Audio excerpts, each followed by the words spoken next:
জীবনে এমন মুহূর্ত আসে যখন সবকিছু ভারী মনে হয় যেন সিদ্ধান্ত নেওয়া অসম্ভব। সন্দেহ মনের দরজায় কড়া নাড়ে। আপনি দোয়া করেছেন, আল্লাহর কাছে সাহায্য চেয়েছেন, কিন্তু উত্তরগুলো যেন লুকিয়ে থাকে। কখনো কি ভেবেছেন হয়তো আল্লাহ আপনাকে কিছু বলতে চান, কিন্তু আপনি সেই সংকেতগুলো বুঝতে পারছেন না? আসসালামু আলাইকুম ওয়া রাহমাতুল্লাহি ওয়া বারাকাতুহু। প্রিয় ভাই ও বোনেরা, এই ভিডিওটি তাদের জন্য যারা এমন কঠিন সময়ের মধ্যে রয়েছেন। আজ আমরা এমন 7টি শারীরিক সংকেত সম্পর্কে জানব যেগুলো দিয়ে আল্লাহ হয়তো আপনাকে পথ দেখানোর চেষ্টা করছেন। এগুলো এমন সংকেত যা আমরা প্রায়ই উপেক্ষা করি। আপনার কি কখনো মনে হয়েছে সবকিছুর মাঝেও এক ধরনের অদ্ভুত শান্তি আপনার মনে ভর করছে? অথবা কোনো ভালো কিছু করার জন্য এক অদ্ভুত টান অনুভব করেছেন? আজকের আলোচনার শেষে আপনি বুঝতে পারবেন আল্লাহর বার্তা কখনো সরাসরি নয়, তা হয় ব্যক্তিগত, নীরব কিন্তু স্পষ্ট। এটি অনুভব করতে হলে আপনার মন প্রস্তুত থাকতে হবে। 1. বিশৃঙ্খলার মাঝেও শান্তি। আপনার কি কখনো এমন মুহূর্ত হয়েছে যখন জীবন অতিমাত্রায় চাপযুক্ত ছিল? কাজের ডেডলাইন একের পর এক জমা হচ্ছে, পারিবারিক দায়িত্ব আপনাকে চেপে ধরছে, অথবা আপনি সোশ্যাল মিডিয়ায় অযথা স্ক্রল করে যাচ্ছেন, মনে হচ্ছে যেন অন্য সবার থেকে পিছিয়ে পড়ছেন। তবুও এই সমস্ত কোলাহলের মাঝেও আপনি হঠাৎ এক ধরনের অদ্ভুত শান্তি অনুভব করেন। এই মুহূর্তটি কোনো কাকতালীয় ঘটনা নয়, এটি আল্লাহর পক্ষ থেকে স্মরণ করিয়ে দেওয়া যে আমি তোমার সঙ্গে আছি।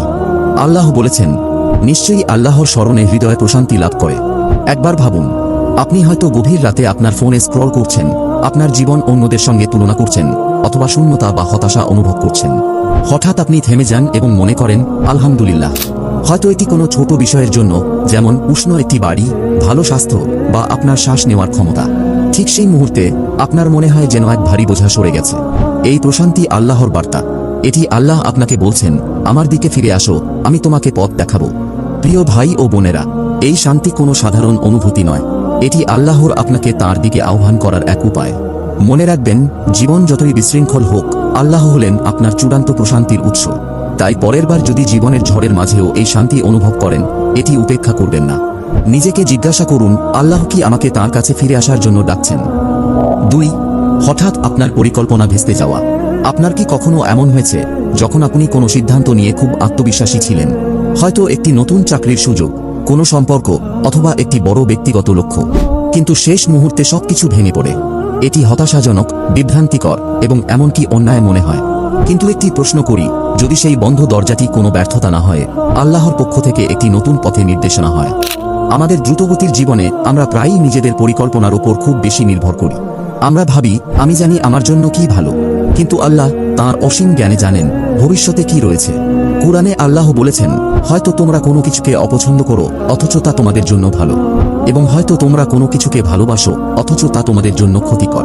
আল্লাহ যা জানেন তোমরা তা জানো না। একবার ভাবুন, হয়তো আপনি সেই চাকরিটি পাননি কারণ আল্লাহ জানতেন এটি আপনাকে তাঁর থেকে দূরে নিয়ে যাবে, অথবা সেই সম্পর্কটি যেটি আপনি অনেক চেয়েছিলেন কিন্তু তা সফল হয়নি কারণ আল্লাহ জানতেন এটি আপনার জন্য ক্ষতিকর হবে। আপনার পরিকল্পনা ভেস্তে যাওয়া প্রায়ই আল্লাহর পক্ষ থেকে একটি বার্তা, যেন আল্লাহ বলছেন এটি তোমার জন্য নয়, আমার উপর ভরসা রাখো, আমি তোমার জন্য এর চেয়ে ভালো কিছু রেখেছি। এটি এমন কিছু যা আমাদের অনেকেই অনুভব করেছি। আপনার হয়তো এমন মুহূর্ত ছিল যখন মাস অথবা বছরের পর বছর পরে আপনি পেছনে ফিরে তাকিয়ে বলেছিলেন, আলহামদুলিল্লাহ, এটি ঘটেনি। এটি কাকতালীয় নয়, এটি আল্লাহর রহমত যা আপনাকে ক্ষতি থেকে দূরে সরিয়ে দিচ্ছে। তাই পরের বার কোনো কিছু সফল না হলে থামুন এবং চিন্তা করুন, আর কেন আমি জিজ্ঞাসা করার পরিবর্তে বলুন, ইয়া আল্লাহ, আপনি আমাকে এখানে কি শিক্ষা দিতে চান? 3. কিছু মানুষ বা স্থানের প্রতি অস্বস্তিকর অনুভূতি। কখনো কি এমন হয়েছে যে কোনো স্পষ্ট কারণ ছাড়াই আপনি কিছু মানুষের কাছাকাছি গেলেই আপনার মন অস্থির হয়ে ওঠে, অথবা কোনো নির্দিষ্ট জায়গায় গেলেই বুকের ভেতর এক ধরনের ভার অনুভূত হয়? এটি হয়তো কারো প্রতি অপছন্দ নয়, বরং আরও গভীর কিছু। মনে হয়েছে কি হয়তো এই অনুভূতি আল্লাহর পক্ষ থেকে একটি সতর্কবার্তা? হয়তো এটি আপনাকে লুকানো কোনো ক্ষতি থেকে রক্ষা করার জন্য তাঁর নীরব আহ্বান। জীবনে সব মানুষ বা পরিবেশ আপনার জন্য ভালো নয়। কিছু মানুষ বা সুযোগ আপনার ঈমানকে দুর্বল করতে পারে, আপনার মানসিক শান্তি নষ্ট করতে পারে। আর তাই আল্লাহ কখনো কখনো আমাদের হৃদয়ে এমন অনুভূতি জাগিয়ে তোলেন যেন আমরা সচেতন হই। এটি যেন আল্লাহর পক্ষ থেকে একটি নরম ইশারা যা আপনাকে মনে করিয়ে দেয়, নিজের বোধের চেয়ে আমার জ্ঞানের ওপর ভরসা রাখো। আল্লাহ কুরআনে বলেন, নিশ্চয়ই শয়তান যখন আল্লাহকে স্মরণকারীদের মধ্যে কুমন্ত্রণা দেয়, কিন্তু তারা তাদের রবকে স্মরণ করে, আর তখনই সবকিছু স্পষ্টভাবে দেখতে পায়। এই অস্বস্তি প্রায়ই আল্লাহর পক্ষ থেকে একটি ঢাল। এটি আপনাকে এমন মানুষের কাছ থেকে দূরে রাখে যারা আপনাকে বিভ্রান্ত করতে পারে, অথবা এমন পরিস্থিতি থেকে রক্ষা করে যা আপনার ঈমান ও শান্তি নষ্ট করতে পারে। একবার ভাবুন, হয়তো অতীতে আপনি এই অনুভূতিকে উপেক্ষা করেছেন, কিন্তু পরে বুঝতে পেরেছেন সেই বন্ধুত্ব বা সিদ্ধান্ত আপনাকে অনুশোচনার পথে নিয়ে গেছে। এখন আপনার করণীয় কি? যখন আপনার হৃদয় কোনো পরিবেশ বা মানুষের সঙ্গে মানিয়ে নিতে অস্থির হয়, তখন থামুন, গভীরভাবে চিন্তা করুন, দোয়া করুন এবং আল্লাহর কাছে পরিষ্কারতার জন্য প্রার্থনা করুন। আপনার দোয়া হতে পারে এরকম: ইয়া আল্লাহ, যদি এটি আমার জন্য ভালো হয় তবে এটিকে সহজ করুন, আর যদি এটি ক্ষতিকর হয় তবে এটিকে দূরে সরিয়ে দিন। এভাবে আপনি শুধু নিজের অনুভূতির ওপর নয়, আল্লাহর নিখুঁত পরিকল্পনার ওপর ভরসা রাখবেন। মনে রাখুন, আল্লাহ আপনাকে সবসময় সুরক্ষা দিতে চান, আর সেই সুরক্ষা অনেক সময় আপনার নিজের হৃদয়ের ভেতরেই লুকিয়ে থাকে। 4. হঠাৎ নিরিবিলি থাকার এবং নিজের দিকে মনোযোগ দেওয়ার আকাঙ্ক্ষা। আপনার কি কখনো এমন হয়েছে যে জীবনের কোলাহল থেকে পালিয়ে যেতে ইচ্ছে করেছে, যদিও তা সামান্য সময়ের জন্য? হয়তো আপনি মনে করেছেন, এখনই আমাকে একটু থামতে হবে। সামাজিক মাধ্যম, ব্যস্ত জমায়েত বা প্রতিদিনের দৌড়ঝাঁপ থেকে বিরতি নেওয়ার এক অদম্য তাগিদ অনুভব করেছেন। এই অনুভূতি হঠাৎ নয়, এটি আপনার আত্মার একটি ডাক, স্পষ্টতা খোঁজার আকাঙ্ক্ষা। এবং হতে পারে এটি আল্লাহর পক্ষ থেকে একটি সূক্ষ্ম আমন্ত্রণ, যেখানে তিনি আপনাকে থামতে বলছেন, চিন্তা করতে বলছেন এবং তার সঙ্গে আপনার সম্পর্ককে পুনর্গঠন করতে ডাকছেন। আমাদের প্রিয় নবী মুহাম্মদ সাল্লাল্লাহু আলাইহি ওয়াসাল্লাম প্রায়ই নির্জনতা খুঁজতেন। হেরা গুহায় তাঁর সেই একাকিত্বের মুহূর্তগুলো কি মনে আছে? এমনকি নবুয়তের আগেও তিনি নিরিবিলি সময় কাটাতেন, চিন্তা করতেন। কেন? কারণ নির্জনতা আমাদের হৃদয়ের গভীর কথাগুলো শুনতে সাহায্য করে। এটি আল্লাহর দিক নির্দেশনা উপলব্ধি করার একটি সুযোগ। আজকের ব্যস্ত পৃথিবীতে আমাদের জীবন বিভ্রান্তিতে ভরা। মোবাইলের নোটিফিকেশন, স্ক্রল করা ফিড এবং একে অপরের সঙ্গে অবিরাম তুলনা আমাদের মনকে ক্লান্ত করে। এইসব কোলাহল আমাদের সৃষ্টিকর্তার সঙ্গে গভীর সংযোগের শক্তি নিস্তেজ করে দেয়। কিন্তু যখন আপনি হঠাৎ নিজের জন্য নিরিবিলি সময় খুঁজতে চান, এটি উপেক্ষা করবেন না। এটি হতে পারে আল্লাহর পক্ষ থেকে একটি আহ্বান। তিনি যেন বলছেন, থামো, চিন্তা করো এবং প্রকৃত গুরুত্বপূর্ণ বিষয়গুলোর প্রতি মনোযোগ দাও। পরবর্তীবার যখন আপনি নিজের জন্য একাকী সময়ের প্রয়োজন অনুভব করবেন, তখন এটি গুরুত্বের সঙ্গে নিন। একটি শান্ত জায়গায় বসুন, প্রাকৃতির মাঝে হাঁটুন বা চোখ বন্ধ করে আল্লাহর কাছে দোয়া করুন। ইয়া আল্লাহ, এই নীরব মুহূর্তগুলোতে আমাকে পথ দেখান, আমাকে আপনার চাওয়া পথে পরিচালিত করুন। এই নির্জনতা কোনো বিচ্ছিন্নতা নয়, এটি একটি প্রস্তুতি। এটি আল্লাহ আপনাকে জায়গা দিচ্ছেন যেন আপনি নিজের ভেতর থেকে শক্তি ফিরে পান, বেড়ে উঠতে পারেন, আরোগ্য লাভ করতে পারেন এবং তার পাঠানো বার্তা বুঝতে পারেন। নীরবতার এই আহ্বান আল্লাহর সঙ্গে আপনার সম্পর্ক গভীর করার একটি সুযোগ। এটিকে সম্মান করুন, কারণ এটি আপনার আত্মার শান্তির জন্য একটি গুরুত্বপূর্ণ সময়। 5. অনুভূতির প্রতি অতিরিক্ত সংবেদনশীলতা, যা ব্যাখ্যাতীত মনে হয়। আপনার কি কখনো এমন হয়েছে যখন আপনার হৃদয় অস্বাভাবিকভাবে ভারী মনে হয়েছে? হয়তো এটি কোনো সাধারণ কথোপকথনের সময়, একটি শান্ত ড্রাইভে অথবা দৈনন্দিন কাজের মাঝখানে। হঠাৎ অনুভূতিগুলো তীব্র হয়ে ওঠে, কিন্তু আপনি বুঝতে পারেন না কেন।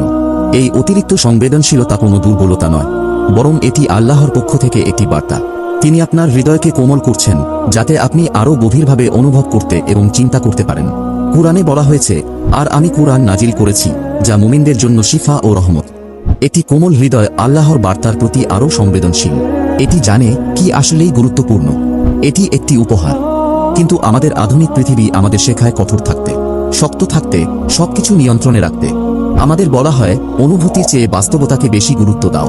কিন্তু ইসলাম আমাদের স্মরণ করিয়ে দেয়, হৃদয়ের এই কোমলতা একটি আধ্যাত্মিক শক্তি। একবার ভাবুন, যদি আপনি কোনো কুরআনের আয়াত শুনে চোখে পানি ফেলেন, নবীদের কোনো ঘটনা শুনে আবেগে ভেসে যান, অথবা অন্য কারো দয়া দেখে হৃদয় নরম হয়ে যায়। এই মুহূর্তগুলো কোনো সাধারণ ঘটনা নয়, এগুলো আল্লাহর পক্ষ থেকে আপনাকে তার নিকট টেনে নেওয়ার ডাক। তিনি আপনাকে স্মরণ করিয়ে দিচ্ছেন যে তিনি আপনার কাছাকাছি। পরবর্তীবার যখন এই সংবেদনশীলতা দেখা দেবে, এটি উপেক্ষা করবেন না। একটু সময় নিন, নামাজ পড়ুন, দোয়া করুন, অথবা শুধু গভীর শ্বাস নিয়ে বলুন, ইয়া আল্লাহ, আমি বিশ্বাস করি এই অনুভূতিগুলো আমাকে আপনার জ্ঞানের দিকে নিয়ে যাচ্ছে। অনুভূতির এই গভীরতা কোনো বোঝা নয়, এটি আধ্যাত্মিক জাগরণের একটি চিহ্ন। আর যখন এই অনুভূতি আসে, জানবেন এটি আল্লাহর পক্ষ থেকে আপনার হৃদয়ে একটি নরম বার্তা, যে বার্তা হয়তো শব্দ দিয়ে প্রকাশ করা যায় না, কিন্তু অনুভব করা যায় গভীরভাবে। 6. এমন কিছু ঘটনা যা আপনার দৃষ্টিভঙ্গি বদলে দেয়। আপনার কি কখনো এমন হয়েছে, কোনো ছোট্ট ঘটনা, একজন অপরিচিত ব্যক্তির কথা অথবা একটি পরিস্থিতি আপনাকে গভীরভাবে ভাবিয়েছে? মনে হয়েছে এটা যেন আমার জন্যই ঘটেছে। হয়তো তাৎক্ষণিকভাবে বিষয়টি তেমন গুরুত্বের মনে হয়নি, কিন্তু পরে বুঝেছেন সেটি আপনার জীবনের মোড় ঘুরিয়ে দিয়েছে। এই ঘটনাগুলো কখনোই কাকতালীয় নয়, এগুলো আল্লাহর পক্ষ থেকে বিশেষ চিহ্ন, যা আপনাকে সঠিক পথে পরিচালিত করার জন্য পরিকল্পিত। কুরআনে আল্লাহ বলেন, নিশ্চয়ই আল্লাহ কোনো জাতির অবস্থা পরিবর্তন করেন না যতক্ষণ না তারা নিজেরাই নিজেদের অবস্থা পরিবর্তন করে। অনেক সময় যখন আমরা হতাশায় ডুবে থাকি বা দিশাহীন বোধ করি, আল্লাহ আমাদের সামনে এমন কিছু ঘটনা নিয়ে আসেন যা আমাদের হৃদয় এবং দৃষ্টিভঙ্গি বদলে দেয়। একবার ভাবুন, আপনি হয়তো নিজের জীবন নিয়ে হতাশ ছিলেন। তারপর হঠাৎ কোথাও থেকে এক অপরিচিত ব্যক্তি আপনাকে এমন একটি গল্প বা উপদেশ দিলেন যা আপনার মনকে নতুন আলো দেখালো। অথবা আপনি এমন একটি চ্যালেঞ্জের মুখোমুখি হলেন যা আপনাকে আপনার অগ্রাধিকার পুনর্বিবেচনা করতে বাধ্য করল, এবং এর ফলে আপনি আল্লাহর আরও কাছে চলে এলেন। এটি কোনো সাধারণ ঘটনা নয়, এটি আল্লাহর পক্ষ থেকে আপনার হৃদয়কে পরিশুদ্ধ করার এবং আপনার জীবনকে আসল উদ্দেশ্যের দিকে নিয়ে যাওয়ার একটি মাধ্যম। আমাদের প্রিয় নবী মুহাম্মদ সাল্লাল্লাহু আলাইহি ওয়াসাল্লাম বলেছেন, নিশ্চয়ই আল্লাহ তোমাদের বাহ্যিক রূপ বা সম্পদের দিকে তাকান না, বরং তিনি তোমাদের হৃদয় এবং কর্মের দিকে তাকান। এই ঘটনাগুলো আমাদের মনে করিয়ে দেয় আল্লাহ আমাদের জীবনকে উন্নত করার জন্য কত সূক্ষ্মভাবে কাজ করেন। এটি হতে পারে আপনার পরিবর্তনের শুরু। তাই পরবর্তীবার যখন আপনি এমন কিছু অভিজ্ঞতা পান যা আপনার দৃষ্টিভঙ্গি বদলে দেয়, সেটিকে গুরুত্ব দিন। আল্লাহ আপনাকে তাঁর ইশারাগুলো বুঝতে সাহায্য করছেন। একটি দোয়া করুন, ইয়া আল্লাহ, আমাকে আপনার পাঠানো চিহ্নগুলো বোঝার তৌফিক দিন এবং সেগুলো থেকে উপকার গ্রহণ করার যোগ্যতা দান করুন। এই ছোট ছোট ঘটনাগুলোই প্রমাণ করে আল্লাহ আমাদের জীবনের প্রতিটি ধাপে উপস্থিত আছেন, আমাদের সঠিক পথে পরিচালিত করার জন্য। 7. আল্লাহর প্রতি এক অদ্ভুত আকর্ষণ। আপনার কি কখনো এমন অনুভূতি হয়েছে যখন আপনি আল্লাহর প্রতি এক অদ্ভুত টান অনুভব করেছেন?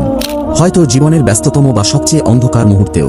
হয়তো আপনি ব্যস্ত দিনের মাঝখানে ছিলেন, সোশ্যাল মিডিয়ায় স্ক্রল করছিলেন, অথবা পাপের সাথে লড়াই করছিলেন, এবং হঠাৎ করে আপনার হৃদয় কেঁদে উঠল আপনার সৃষ্টিকর্তার সাথে গভীর সংযোগের জন্য। এই অনুভূতিগুলো কোনো সাধারণ ঘটনা নয়, এটি আল্লাহর পক্ষ থেকে একটি সরাসরি ডাক যা আপনাকে তার নৈকট্যের পথে ফিরিয়ে আনতে চায়। সূরা আল বাকারাতে আল্লাহ বলেন, যখন আমার বান্দারা আমার সম্পর্কে তোমার কাছে জিজ্ঞাসা করে, তখন বলে দাও, আমি তো খুব কাছেই। আমি প্রত্যেক আহ্বানকারীর আহ্বানে সাড়া দিই যখন সে আমাকে ডাকে। এটি একটি সুন্দর প্রতিশ্রুতি। আপনি যত দূরেই থাকুন না কেন, আল্লাহর দরজা সব সময় খোলা। এই আকর্ষণ তার কাছ থেকে আসা এক মৃদু ডাক যা আপনাকে স্মরণ করিয়ে দেয়, ফিরে এসো, আমি তোমার কাছে আছি। এই অনুভূতি আপনার জীবনের পরিবর্তন আনতে পারে। অনেক সময় এই টান হঠাৎ করেই আসে। হয়তো আপনি কয়েক সপ্তাহ নামাজ পড়েননি, কিন্তু হঠাৎ একদিন নামাজ পড়ার তীব্র ইচ্ছা জাগে। হয়তো কুরআনের একটি আয়াত শুনে আপনার চোখে পানি এসে যায়। এগুলো হলো আল্লাহর পক্ষ থেকে সেই মুহূর্তগুলো যা আপনাকে তার ভালোবাসা এবং রহমতের অনুভূতিতে সিক্ত করে। এটি কোনো দুর্বলতা নয়, বরং এটি প্রমাণ যে আল্লাহ কখনোই আপনাকে ভুলে যাননি। এই টানকে গ্রহণ করুন। যখনই এই আকাঙ্ক্ষা অনুভব করবেন, জানবেন এটি আল্লাহর নৈকট্যের একটি আহ্বান। একটি মুহূর্ত নিন, দোয়া করুন, নামাজে দাঁড়ান, কুরআনের একটি আয়াত খুলে পড়ুন। এই সামান্য কাজগুলো আল্লাহর কাছে আপনার পথ আরও সহজ করে তুলতে পারে। আপনার জীবনের চিহ্নগুলো স্বীকৃতি দিন।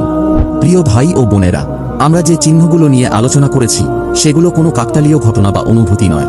এগুলো আল্লাহর পক্ষ থেকে আপনাকে পথ দেখানোর মাধ্যম। এগুলো আমাদের হৃদয় এবং জীবনের দিক নির্দেশনা ঠিক করতে সাহায্য করে।